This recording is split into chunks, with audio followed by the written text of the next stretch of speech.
the same way that cell phones and cell phone technology, cellular phone technology has replaced the old analog technologies like the wired landline phones or telephones, I believe that solar or photovoltaic technologies can replace the old wired electrical grid, the infrastructure of the utility company, like the power company, the electric company, which are, I believe, obsolete, are outdated, are even detrimental to society. Why do I say that? Because many people may think, or rightly so, may think that the power company contributed quite a lot to society. It has brought comfort and even dignity to many people throughout the world. It has brought all kinds of advances. It has allowed all kinds of other advances through research, through manufacturing, through the ease to do things, through machinery, electrical machinery, and so on. And yes, I do agree that the electrical grid as it is right now, as it has been with wires and light poles and power line poles, it has contributed. It continues to contribute to society in a positive way. Yes, I agree. However, just because something has and did historically contribute to society doesn't mean it's any longer necessary, one, and two, it doesn't mean that it's not detrimental right now. It has not become detrimental.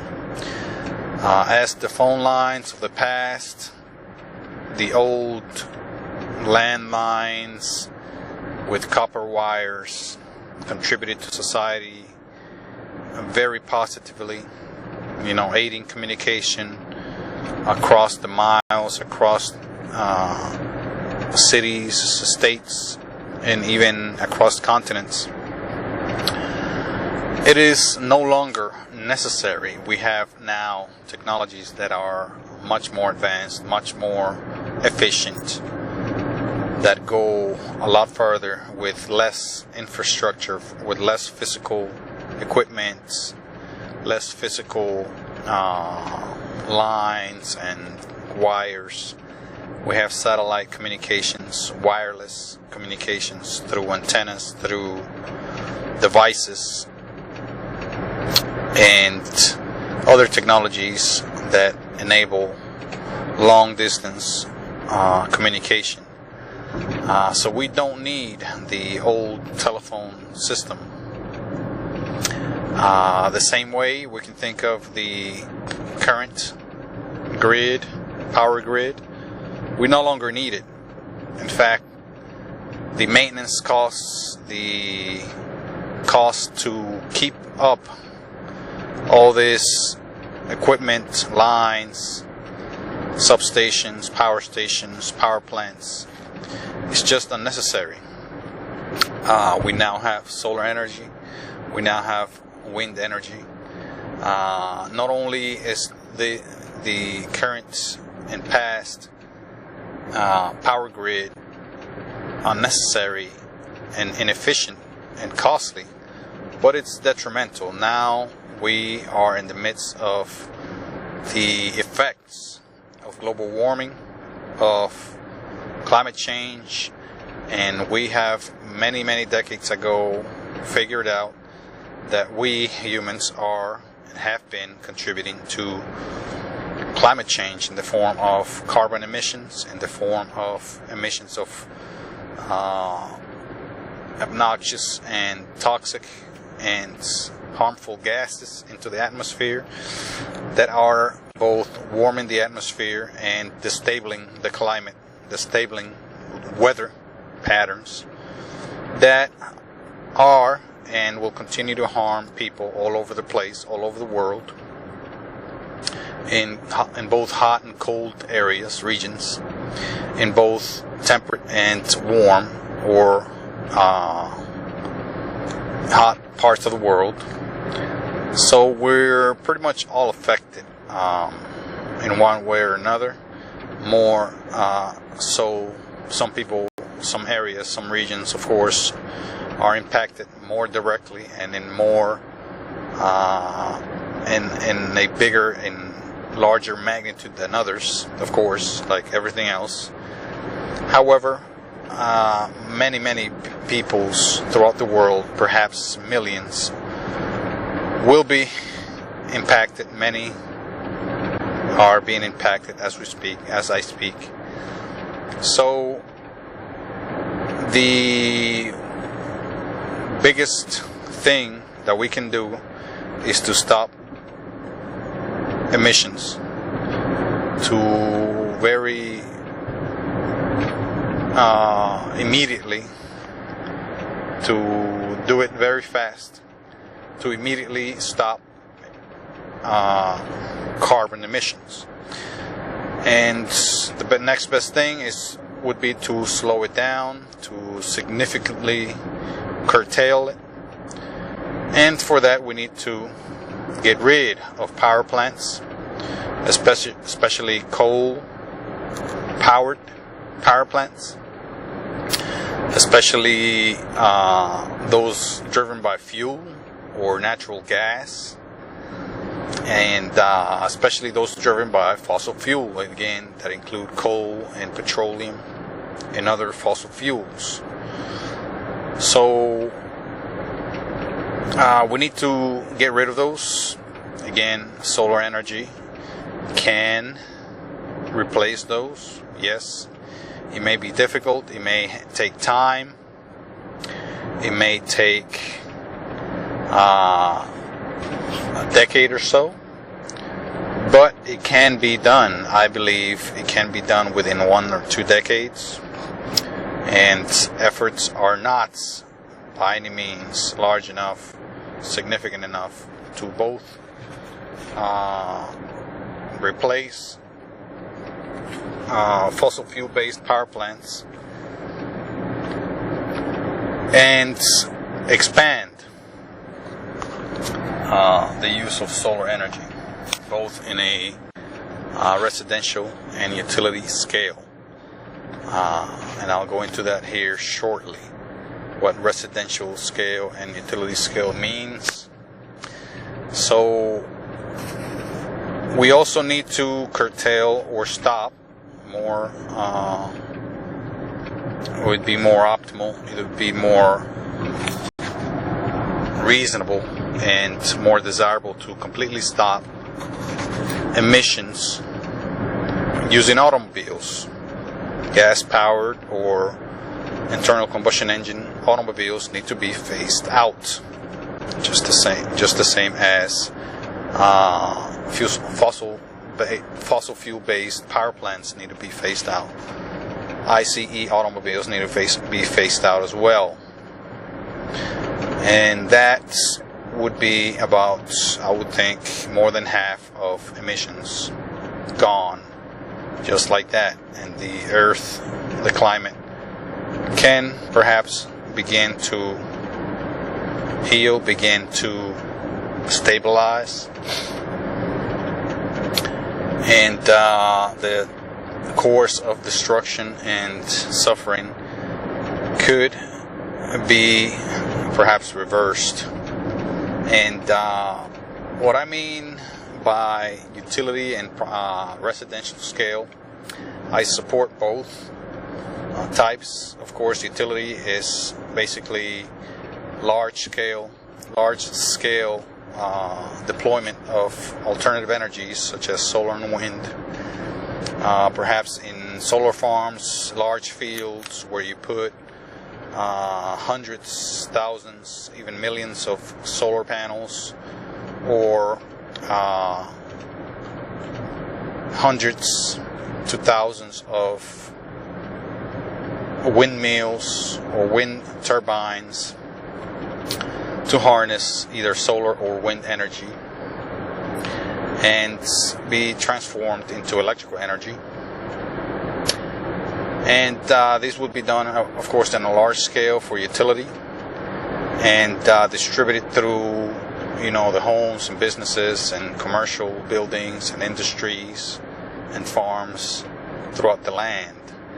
Residential scale is, as you may know or think, is for homes, houses, small businesses, and even commercial and industries or industrial sites to have their own privately owned solar or wind generators installed on their either structures, dwellings, buildings, homes, or their land, so they can produce local energy. And this is, I believe, more desirable than utility scale, because this brings the possibility of very versatile and very nimble and flexible construction of homes and businesses and industrial sites that can generate their own energy. This will usher a new level of efficiency for buildings and homes, since that will directly affect the cost of the system, and the running costs of the dwelling or the site will depend on how much energy the site or home uses. So there's a huge incentive from the owner, from the people that live there or that pay for the building, to one, be extremely efficient, and two, to improve on that efficiency. So with that incentive being multiplied throughout the population, throughout the area, the city, state, county, country, that could bring unheard of and unthinkable levels of efficiency. And the decentralization of power, which I believe to be very important, very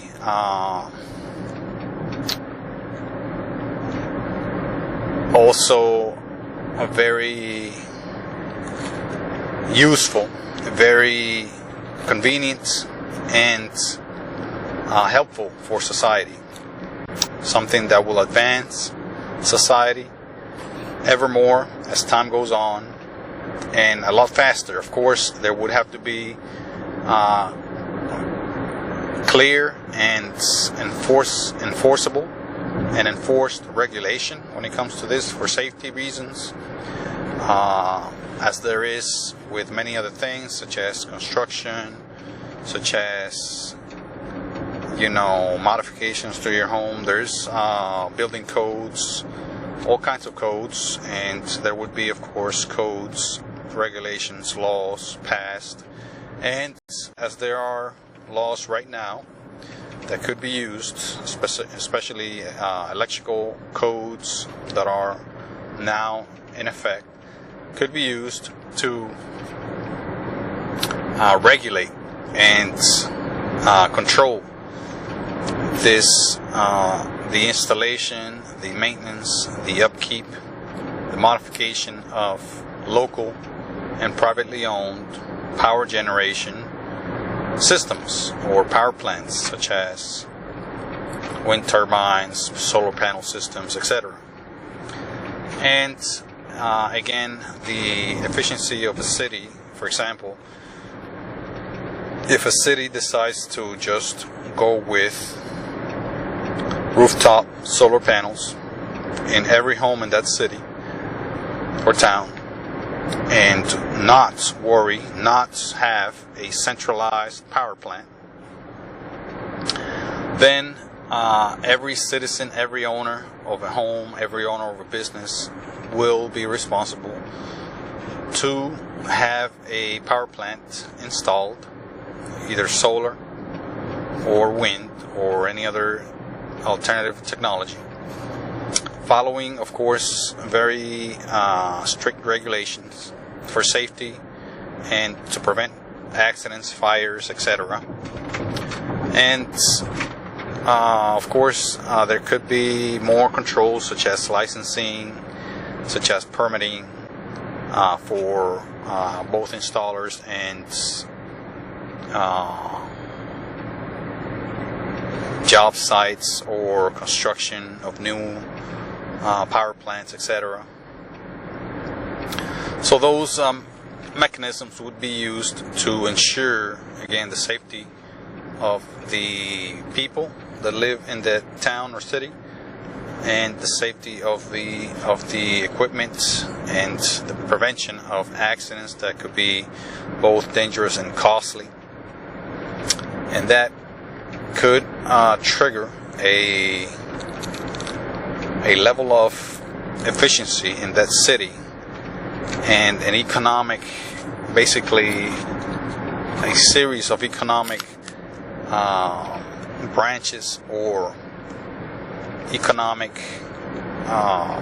sectors that are made, basically, or that spring up because of this new need to install, keep up with, maintain, and move, disassemble these now widely distributed power plants that are all over the place. These power plants could be even interconnected to make up a local grid that feed off each other.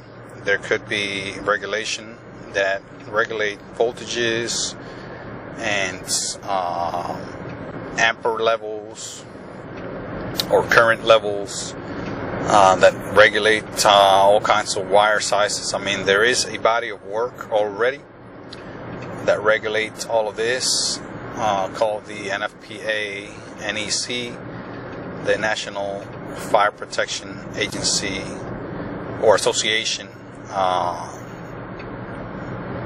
and NEC, which is the National Electrical Code. This body of work exists to regulate and control the construction, the maintenance, upkeep, and modification of electrical systems. So that body of work could be expanded to make the laws necessary, which there are already many laws in place locally, statewide and nationwide, by each AHJ or jurisdiction having authority. So there is already enough to borrow laws and regulations and codes to make up what would be needed, which there may be a lot needed to make sure that this goes smoothly. But I believe a city or a town like that, again, would be so far ahead from a town or city that has centralized fossil fuel-based power plants that it would be just unbelievable. I mean, the advances and the progress that cities like this would make, and the speed at which they would make it, would be basically, the difference would be as night and day. And this idea, this may not be something new, but I believe something like that would be futuristic, would be something akin of sci-fi stories, where a city, a place could be taken basically to the next level very fast if something like this were to be applied. Something like this could be applied small scale. It has been applied to some degree in some areas where solar energy is introduced and used in rooftops, etc. However, those places still depend on fossil fuel based power plants. They still get their energy from power plants that are centralized. They just merely complement or supplement their energy with solar. I don't know of any place that runs entirely on solar. Even cities like Masdar I believe it's in Qatar, maybe the UAE. I'm not entirely sure, but that city, it's supposed to be ran on solar, on alternative fuels or alternative energy.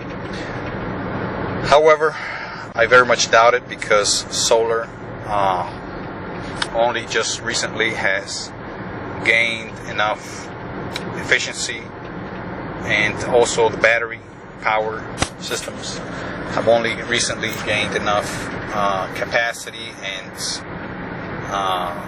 capability to run large sites, let alone a city. Batteries are very sensitive to heat. Masdar is in the desert, is a very hot city, especially in its summertime. And it is a large city, so that alone is reason for me to believe that it does not run on 100% solar or wind or a combination of those. It most likely has grid energy fed into it, even though it may be a lot less than any other city. It is still fed with conventional grid, fossil fuel based electrical energy. So I think the benefits would be great. The benefits in efficiency and advancements, technological advancements, and just the